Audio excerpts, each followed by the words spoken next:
Hi everyone, welcome back to the Navigate Credit Union Broadcast Center. I'm GoLocal News Editor Kate Nagel. We'd like to thank you for tuning in to the 4 o'clock News and Politics Hour. I've got a guest here coming back because of an event taking place this Friday. Mike Galipeau, thank you for joining us. Thank you.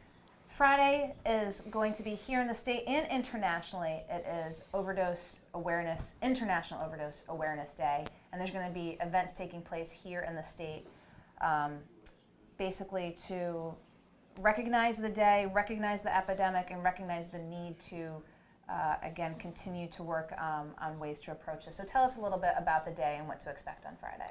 Yeah, sure. So Friday, August 31st, you're correct, is International Overdose Awareness Day. Rhode Island is the first state to launch a coordinated multi-city statewide event.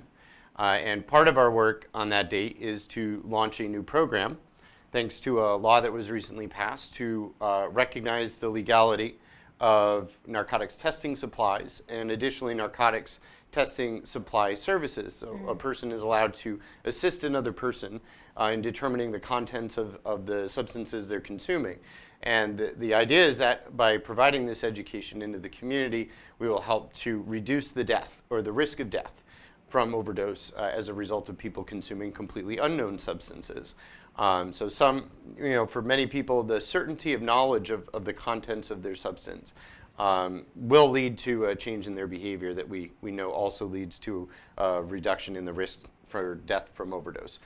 So on the 31st, we can expect to see several events occurring across the state, starting in Burnside Park in Providence. We're going to be having a community drum circle for community healing. There will be a number of community agencies represented there, including Ride Cares, the Rhode Island Users Union. I believe Lifespan and Merriam Hospital will be there with Pony, distributing naloxone as well and doing some community education there. So that's from 9 to noon in Burnside Park in downtown Providence. So moving on from there, we'll be having an additional event with Art in the Park in Washington Park in Newport. And if you're in the northern end of the state, and that starts at noon and will last from noon until 4. And if you're in the northern end of the state, then from 1 o'clock until 4 o'clock, you can either go to 55 John Cummings Way or 800 Clinton Street in Woonsocket, where you can join CCA and the Woonsocket Prevention Coalition in having some activities for folks out there and raising awareness and doing some education. So let's talk a little bit about that, the development now with enabling folks to be able to determine what's in the substance and the drugs. And let's talk about fentanyl. And let's talk about it, you approach things a lot, that's from the user standpoint. Will this have an impact on sort of the dealers and what's actually being on the market, knowing that folks are going to have a better sense of what it is that they're actually utilizing? So we have found in study, and there are several studies that were conducted recently at Brown School of Public Health, that there are some changes not only in the behavior but in the accountability. Yeah. And one of our goals is that we do hope that people in the distribution end of the market will continue to make use of these products and hold themselves accountable, and to make sure that they're letting their consumers know what's out there, because their consumers are going to have access to these tools now. So there is a higher degree of certainty around that. And this, of course, is modeled after what we know works in virtually every other industry in our country. I mean, we use testing and consumer product safety alerts as mechanisms of consumer safety in every other industry in this country. And so this really is not a radical departure, but more just integrating some of those mechanisms that promote safer communities and safer consumption for people who are participating in the marketplace. What have you, I'm sure you've heard from those folks, and you hear it all the time. They're like, well, folks, they're illegal substances. They shouldn't be using them anyhow. What do you say to those folks as we're here in studio? Well, as a civic society, I think that we have to come to grips with, we're either going to be permissive about somebody dying or we're not. And where I stand, I don't feel as though somebody's struggle with, particularly an addiction, an addiction underneath casual use, because there are two different groups of people. You have recreational users, which can use somewhat responsibly and sometimes entirely responsibly. And we don't talk about that because of the context of criminalization, that culture also exists. It's part of like a forming and a norming process for a lot of young people. They go to concerts, they go to music festivals, they travel, they want to experience new things, they want to change the way they perceive the world. And this is just one tool for them to be able to do that. What we are doing is we want to promote the safest conditions possible for people that are having relatively normative ranges of human experience, and then providing specific, particularly supportive interventions for people that are struggling with addiction, which is a separate health condition that can be chronic, it can be lifelong in duration, and it can sometimes impact somebody's ability to have good judgment. And so we want to be able to insert conversations with people on a regular and ongoing basis where they're getting engaged by their mental health and their medical providers, they're having more genuine, open, and honest conversations about their personal health. And we want to encourage people to take care of their personal health, even if they are using substances.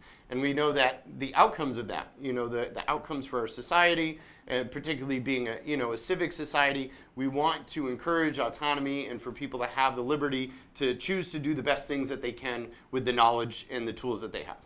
So this awareness day taking place, Mike, on August 31st, I mean, you talk about the testing capacity, and that was a big aim of the community during the General Assembly session, that now moving forward, as you said, you're going to embark even on the greater public education campaign. What do you envision as, we're a news and politics show here, looking into sort of the next year and the next session as to what, you envision looking to see from the state's perspective as being able to sort of address the community holistically in addressing overdose? So I think that the governor's office has done a number of things that are really promising that we're looking forward to in the next year. We do have some funding that's coming down the pipeline, and part of that has been allocated to employment services and emphasizing, community reintegration for employment.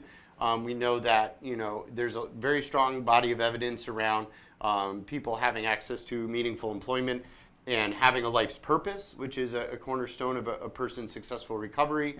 We want to start to integrate more of those principles of our recovery into a more expanded continuum of care, an expanded understanding of human health and how that interfaces with our society on so many levels, right? And so I think that's one really exciting aspect of what's coming out. I'm really excited to be able to track the outcomes of this program and to be able to use those outcomes to support not just work that's happening here locally, but also to inspire other states and other communities around the country who are also similarly challenged to continue with their fight and continue to lead the country. I've been very proud that Rhode Island has been leading the pack as far as our progressive strategy in harm reduction to deal with death from overdose. And I think that our numbers show that. We've seen a reduction while the rest of the country has seen continued increases. I think that is profound. Even if we had seen a flat line, that would have been a drastic improvement when compared to the rest of the group. And so I really want to encourage people to continue to challenge their historic assumptions about addiction and substances, and just to be open to new ideas and new ways of dealing with this that hopefully will end the epidemic and continue to save human lives and improve the quality of our living experience for all Americans living in the country. Well, again, this day on August 31st, a Friday, again, International Overdose Awareness Day. And as you said, numbers in Rhode Island, not just flatlined, have gone down, talking about programs and approaches here in the state. But it will be a day to bring attention to the issue. We'll have links to what's taking place that day as well. But I really appreciate your taking the time to come in here and talk with viewers. Mike Galipeau, thank you so much. Don't go anywhere. We'll be back to wrap up here in the Navigant Credit Union Broadcast Center in just 1 minute.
Hi everyone, welcome back to the Navigant Credit Union Broadcast Center. I'm GoLocal News editor Kate Nagel.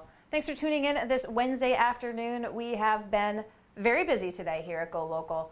At 11 o'clock, went to Slater Mill, was able to hear from Pawtucket Mayor Don Grebian, Governor Gina Raimondo, Lieutenant Governor Dan McKee, again, making remarks regarding last Friday's development of the Pawtucket Red Sox's intent to build a stadium in Worcester. You can watch that on GoLocal Prov's Facebook page.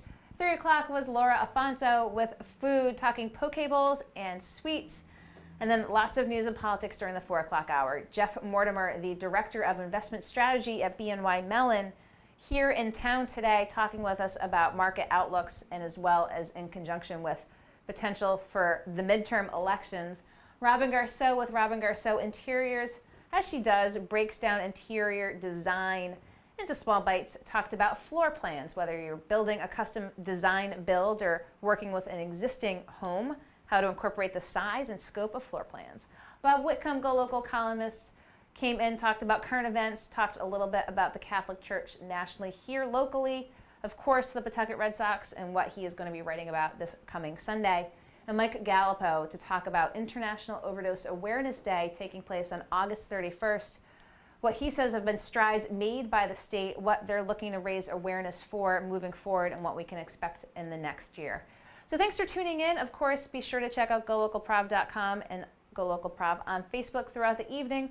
We'll be back here in studio tomorrow on Thursday. I'm GoLocal News editor Kate Nagel.